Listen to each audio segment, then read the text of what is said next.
Hello everyone. तो आज का हमारा टॉपिक है एब्जॉर्प्शन और इसमें हम फैक्टर्स अफेक्टिंग एब्जॉर्प्शन पढ़ेंगे।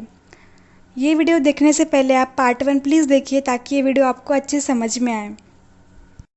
तो फैक्टर्स जो एब्जॉर्प्शन के रेट को अफेक्ट करते हैं वो है pH, rooftop administration, aqueous solubility, area of absorbing surface, vascularity of the absorbing surface and concentration. तो अब हम एक एक फैक्टर को अच्छे से समझेंगे और वो एब्जॉर्प्शन के रेट को कैसे अफेक्ट करते हैं ये पढ़ेंगे।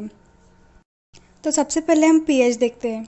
देखिए, जो सभी हम ड्रग इंटेक करते हैं वो वीक एसिड या फिर वीक बेसिस होते हैं और ये ड्रग बॉडी में पहुंचने के बाद दो फॉर्म में एग्जिस्ट करते हैं, आयोनाइज्ड एंड नॉन आयोनाइज्ड। तो ये आयोनाइज्ड और नॉन आयोनाइज्ड ड्रग होते क्या है? तो देखिए, जो हमारे ड्रग के मॉलिक्यूल होते हैं बॉडी में वो एक प्रोसेस में जाते हैं, उस प्रोसेस को आयोनाइजेशन कहते हैं।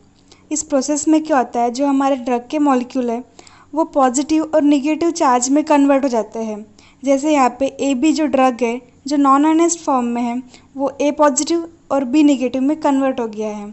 ये जो ए पॉजिटिव और बी नेगेटिव है इसी को आयोनाइज्ड ड्रग कहते हैं और जो ए बी है वो नॉन आयोनाइज्ड ड्रग है। तो देखिए, जो हमारी बायोलॉजिकल मेम्ब्रेन होती है वो लिपिड की बनी होती है, पर साथ में जो लिपिड बायलेयर्स है उस पर निगेटिव चार्ज होता है। इसी के कारण क्या होता है, जो आयोनाइज्ड मॉलिक्यूल है जिन पे चार्ज है पॉजिटिव निगेटिव वो रिपेल होते हैं और जिन पे चार्ज नहीं है वो इजीली ट्रांसफ़र हो सकते हैं मॉलिक्यूल। मतलब ए पॉजिटिव बी नेगेटिव ये मॉलिक्यूल ट्रांसफ़र नहीं हो सकते मेम्ब्रेन से और ए बी जो है जो नॉन आयोनाइज्ड ड्रग है वो इजीली ट्रांसफ़र हो सकता है। इसीलिए हम नॉन आयोनाइज्ड अनचार्ज पार्टिकल को लिपिड सोल्यूबल कहते हैं और ionised that is charge particle को वाटर सोल्यूबल कहते हैं। तो जो ये आयोनाइजेशन रिएक्शन होती है, प्रोसेस होती है, ये डिग्री ऑफ आयोनाइजेशन पे डिपेंड करती है।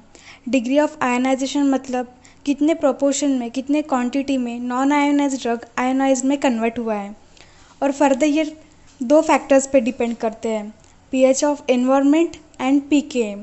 तो सबसे पहले पीएच देखते हैं। तो ये पीएच किस तरह non ionised and ionised drug को अफेक्ट करता है ये देखते हैं।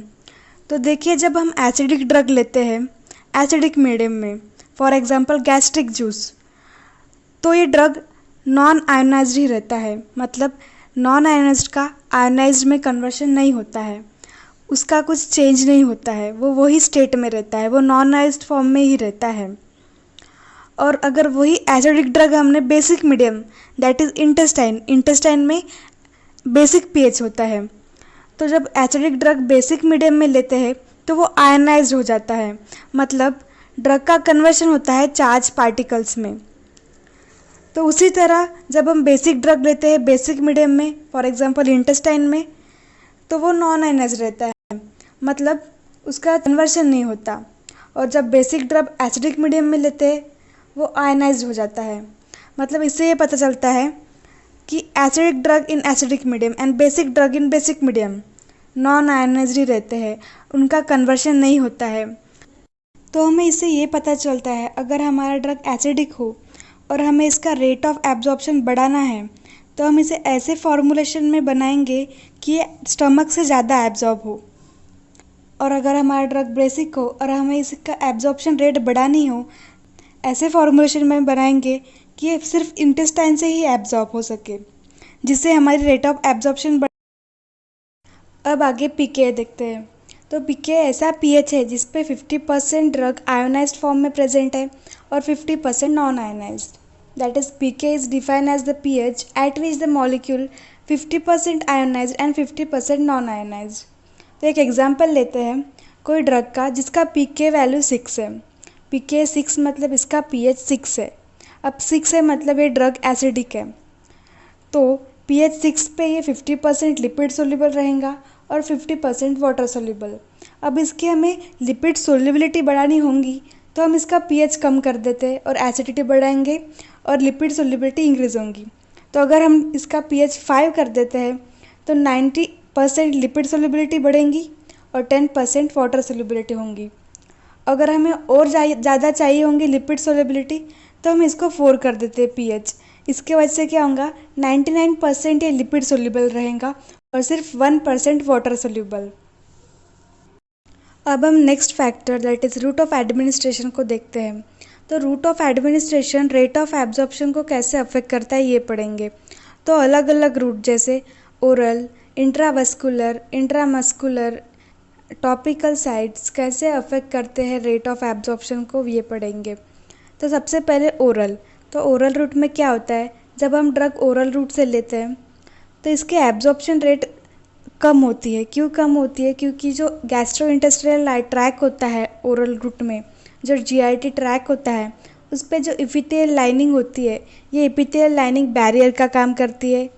ये एक रेजिस्ट करती है ड्रग का एब्जॉर्प्शन को। तो इसी कारण ओरल रूट में रेट ऑफ एब्जॉर्प्शन स्लो होती है। अब आगे देखिए, जब हम एसिडिक ड्रग लेते हैं तो एसिडिक ड्रग जब स्टमक में पहुंचता है तो स्टमक में एसिडिक पीएच होता है क्योंकि गैस्ट्रिक जूस के कारण। तो एसिडिक ड्रग नॉन आयनाइज रहता है क्योंकि ये एसिडिक ड्रग है और एसिडिक मीडियम में प्रेजेंट है। नॉन आयनाइज मतलब लिपिड सोल्यूबल और बायोलॉजिकल मेम्ब्रेन लिपिड्स की होती है। इसी कारण जो एसिडिक ड्रग है इसका एब्जॉर्प्शन बहुत ज़्यादा होता है स्टमक में।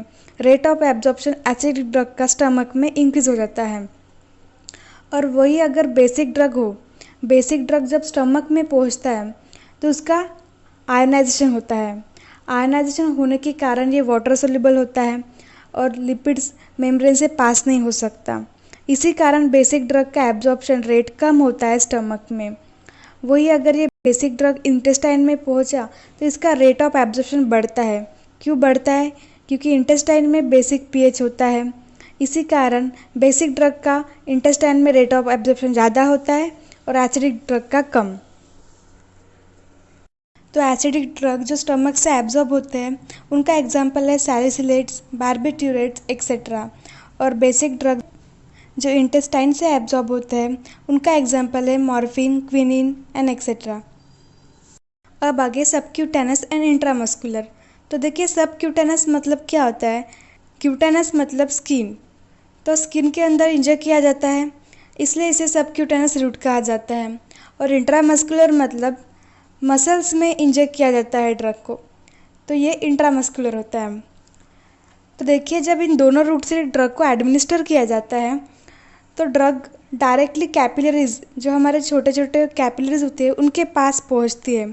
और उनके पास पहुंचने के बाद क्या होती है, कैपिलरीज में लार्ज पैरासेलुलर स्पेसेस होते हैं। तो इन्हीं के कारण ड्रग का रेट बढ़ता है, एब्जॉर्प्शन रेट बढ़ता है।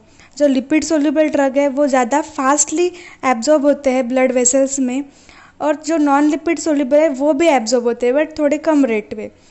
और क्या होता है सबक्यूटेनस और इंट्रामस्कुलर में, जब हम एक्सरसाइज करते हैं तो एक हीट रिलीज होती है। इस रिलीज हीट के कारण क्या होता है, ब्लड फ्लो इंक्रीज होता है। इस ब्लड फ्लो इंक्रीज के कारण रेट ऑफ एब्जॉर्प्शन बढ़ती है। जितना ज़्यादा ब्लड फ्लो होता है उतना ज़्यादा ड्रग का एब्जॉर्प्शन होता है। तो सबक्यूटेनस एंड इंट्रामस्कुलर रूट से देने वाले ड्रग का एग्जाम्पल है benzathine, penicillin, insulin and so on. अब नेक्स्ट टॉपिकल साइट। तो टॉपिकल साइट्स में क्या होता है, ड्रग हम स्किन पे लगाते हैं जैसे ऑइंटमेंट, क्रीम हो गया। तो इसमें क्या होता है, ड्रग को जो स्किन की बैरियर है उसे क्रॉस करके ब्लड सर्कुलेशन में पहुंचना होता है। तो स्किन की बैरियर जो स्किन है हमारी बहुत ज़्यादा थिक होती है। तो इसी कारण सभी ड्रग्स स्किन को क्रॉस करके एब्जॉर्ब नहीं हो सकते। तो हाईली लिपिड सोल्यूबल ड्रग जिनकी लिपिड सोल्यूबिलिटी बहुत ज़्यादा होती है वही ड्रग स्किन को क्रॉस करके जा सकते हैं और ब्लड में एब्जॉर्ब हो सकते हैं। तो इसके एग्जाम्पल है टेस्टोस्टेरॉन, एस्ट्राडोल, जो भी हमारे सेक्स हार्मोन होते हैं वो हाईली लिपिड सोल्यूबल होते हैं। तो इनके कारण ये इजीली स्किन से चले जाते हैं, एब्जॉर्ब हो जाते हैं। तो अब last route intravenous route that is IV route. तो इस रूट में क्या होता है, जो ड्रग को है डायरेक्टली इंजेक्ट किया जाता है ब्लड सर्कुलेशन में। इसमें कोई बैरियर नहीं होता। इसके वजह से क्या होता है, ड्रग का सबसे ज़्यादा फास्टर एब्जॉर्प्शन इसी रूट से होता है, इंट्रावेनस। इसलिए इस रूट को इमरजेंसी कंडीशन में प्रेफर किया जाता है। उसके बाद जो हमारा नेक्स्ट फैक्टर है वो है कॉन्सेंट्रेशन। तो देखिए पार्ट 1 एब्जॉर्प्शन में हमने देखा था कॉन्सेंट्रेशन ग्रेडियंट वाला कंसेप्ट। तो जो हमारे पैसिव डिफ्यूजन होते हैं, फिल्ट्रेशन होता है, फैसिलिटेटेड डिफ्यूजन है, इसमें कॉन्सेंट्रेशन ग्रेडियंट चाहिए, कॉन्सेंट्रेशन डिफरेंस चाहिए। तो जितना ज़्यादा कॉन्सेंट्रेशन डिफरेंस होगा उतना ज़्यादा रेट होंगी एब्जॉर्प्शन की। तो आपको कॉन्सेंट्रेशन ग्रेडियंट का जो कंसेप्ट है ये पार्ट 1 में देखिए प्लीज़, तभी आपको समझ में आएगा। तो हमारा नेक्स्ट फैक्टर है एरिया ऑफ एब्जॉर्बिंग सरफेस। तो सीधी सी बात है, जितना बड़ा, जितना लार्ज सरफेस एरिया होगा उतना ज़्यादा एब्जॉर्प्शन होगा, उतना फास्टर एब्जॉर्प्शन होगा। तो हमारा नेक्स्ट फैक्टर है वस्कुलरिटी ऑफ एब्जॉर्बिंग सरफेस। तो देखिए हमारा जो ब्लड सर्कुलेशन होता है वो साइट ऑफ एब्जॉर्प्शन से ड्रग को रिमूव करता है और ब्लड सर्कुलेशन में लाता है, और concentration gradient that is concentration difference को मेंटेन करता है। तो जितना ज़्यादा ब्लड कैपिलरीज प्रेजेंट रहेंगी एब्जॉर्बिंग सरफेस पे, जितने ज़्यादा बंच में प्रेजेंट रहेंगे उतना ज़्यादा ब्लड फ्लो होगा, उतना ज़्यादा ब्लड ड्रग का एब्जॉर्ब करेगा, और इसी कारण रेट ऑफ एब्जॉर्प्शन बढ़ेंगी। तो सिंपल सी बात है, जितनी ज़्यादा वस्कुलरिटी होंगी, कैपिलरीज जितनी ज़्यादा होंगी उतना ज़्यादा रेट ऑफ एब्जॉर्प्शन होगा। और हमारा लास्ट फैक्टर है एक्वेस सोल्युबिलिटी। एक्वेस सोल्युबिलिटी मतलब ड्रग हमारा कितना सोल्यूबल है लिक्विड में। तो देखिए जब हम ड्रग लेते हैं सॉलिड फॉर्म में तो सबसे पहले उसे डिज़ोल्व होना पड़ता है लिक्विड में। डिज़ोल्व होने के लिए वो स्मॉल स्मॉल पार्टिकल में अलग होता है, उसके बाद डिज़ोल्व होता है। इसी के कारण क्या होता है, रेट ऑफ एब्जॉर्प्शन कम होता है। और वही हम अगर लिक्विड ड्रग लेते हैं तो वो जल्दी एब्जॉर्ब हो जाता है। तो इसी कारण जितना ज़्यादा सोल्यूबल होगा ड्रग उतनी ज़्यादा फास्टर रेट ऑफ एब्जॉर्प्शन रहेंगी।